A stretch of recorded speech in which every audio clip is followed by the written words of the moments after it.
네, 이렇게 태풍 마이삭이 북상하면서 이미 제주는 직접 영향권에 들어가서 비바람이 거세지고 있습니다. 제주 현장에 나가 있는 기자는 연결해 봤고 다른 남해안 지역의 대비 상황도 살펴봤습니다. 또 우리가 이번 태풍을 어떻게 대응해야 하는지 계속 전해드리고 있는데 이번에는 제주대 태풍연구센터의 문일주 교수님 연결해서 다시 얘기를 들어보겠습니다. 교수님 나와 계시죠? 예, 네. 안녕하세요. 예, 안녕하십니까. 지금 어디 계십니까? 연구실에 계십니까? 예, 지금 학교 출근했는데요. 점심 먹으러 나가다가 비가 너무 많이 와서 다시 돌아왔습니다. 예, 그렇습니까? 포기하고 그렇게 돌아왔어요. 비가 많이 오나요? 지금 강수 상황을 좀 자세히 얘기해 주시죠.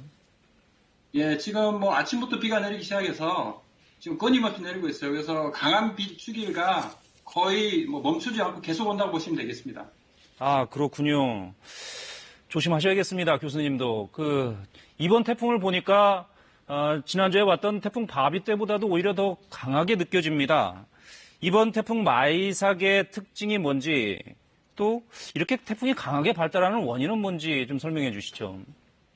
예, 이번 태풍은 올해 발생한 태풍 중에 가장 좋은 열적 환경을 가진 필리핀 동쪽 열대해상에서 발생을 했습니다. 그래서 올해 이제 여러 태풍들이 발생했지만 대부분 좀 열대역에서 벗어나는 약간 북쪽 고위도 쪽이나 아니면 서쪽에 치우쳐서 예. 환경이 별로 좋지 않았는데요. 이번에는 가장 환경이 좋은 필리핀 동쪽 해상에서 이렇게 발생했기 때문에 그 높은 수온의 열대 해상의 충분한 에너지를 공급받아서 마이삭은 올해 발생한 태풍 중에 가장 강한 강도까지 발달했습니다. 앞으로 한반도로 접근하면서 강도는 조금씩 약해지겠지만 예. 여전히 강한 태풍으로 상륙할 가능성이 높아 보입니다. 아, 그렇군요. 교수님, 통상적으로 태풍이 이렇게 강한 세력으로 나왔다가 북상하면서 많이 세력이 약해지지 않습니까? 그런데 그다지 태풍의 세력이 약해지지 않는 이유는 뭡니까?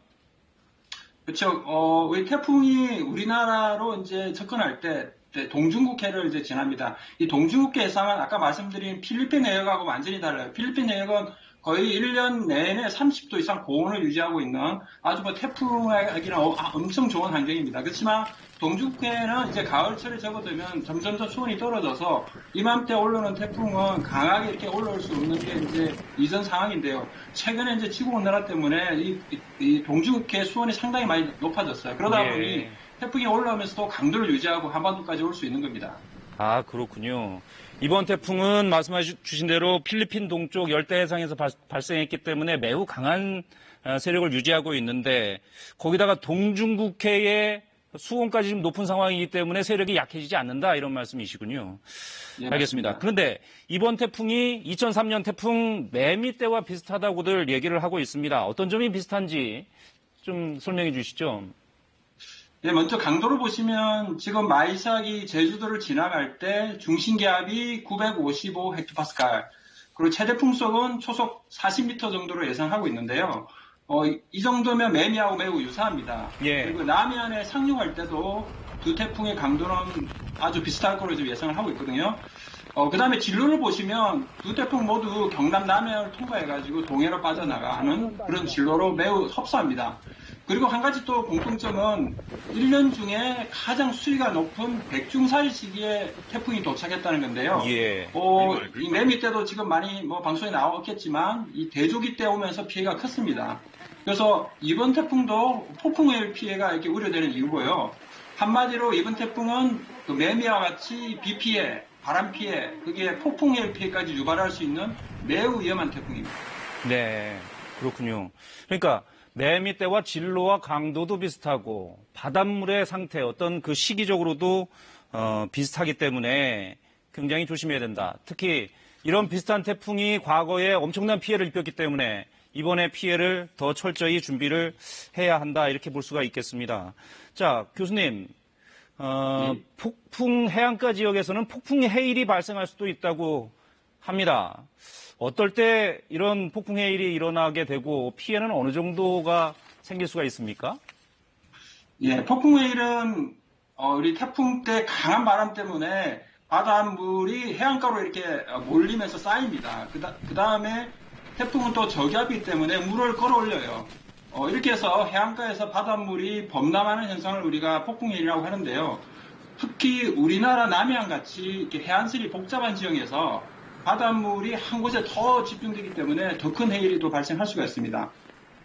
바다는 태풍이 없더라도 하루에 2번 만조 시기 때 그리고 보름달과 금음달이 뜨는 대조기 또는 이제 우리가 살이라고 하는데요. 이때 수위가 매우 높아져 있습니다. 예. 그래서 오늘 내일 모레는 백중살이라고 해서 1년 중에도 가장 수위가 높은 그 때인데요. 만약 이번 태풍이 이 만조에 만약 도달하게 된다면 역대급 해일이 발생할 수 있는 그런 이유가 되겠습니다. 특히 지금 기상청 예상대로 하면 태풍은 제주도에서 거의 만조 시기에 도달하는 걸로 지금 보고 있는데요. 예. 이럴 경우에 그 폭풍해일과 함께 그 해안가에서는 한라산에 내린 많은 비들이 이제 바다로 흘러가야 되는데 그 바닷물이 빠지지 못하고 역류를 합니다.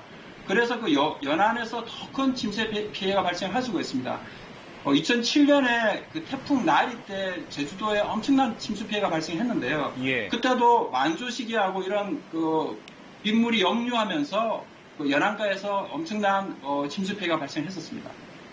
그렇군요. 그러니까 단순히 태풍이 온다고 해서 바람과 폭우 피해만 걱정할 게 아니라 폭풍 해일이 해안가에 일어나는 것까지 준비를 해야 된다. 이런 말씀이십니다. 자, 마지막 네, 질문을 그렇죠. 좀 드리겠습니다. 태풍 마이삭이 지나가고 나면 10호 태풍 하이선이 또 한반도에 접근할 가능성이 있다. 이런 전망이 나오고 있습니다. 걱정스러운데 교수님 어떻게 보십니까? 예, 수치 예보 결과를 보면은 10호 태풍 하이슨은 큐슈로 향할 가능성이 높아 보입니다.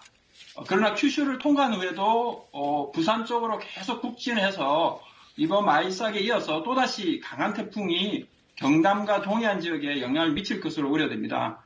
한 가지 좀 우려되는 사항은 지금 하이센의 경로가 유동적이긴 하지만 어떤 모델 결과는 좀 더 서편 쪽으로 지금 예측하는 모델도 있습니다. 자, 이렇게 하이센의 경로가 좀 더 서편으로 치우치게 되면 태풍은 큐슈 서쪽을 지나면서 바로 한반도로 관통하는 아주 위험한 그 경로를 따라가게 돼서 이에 대한 대비도 필요할 것 같습니다. 네. 지금 대비가 좀 필요하다 이런 말씀이시고 알겠습니다. 일단 여기까지 듣도록 하겠습니다. 교수님 태풍 조심하시기 바랍니다. 말씀 잘 들었습니다. 알겠습니다. 네. 안녕하세요. 네, 제주대 태풍연구센터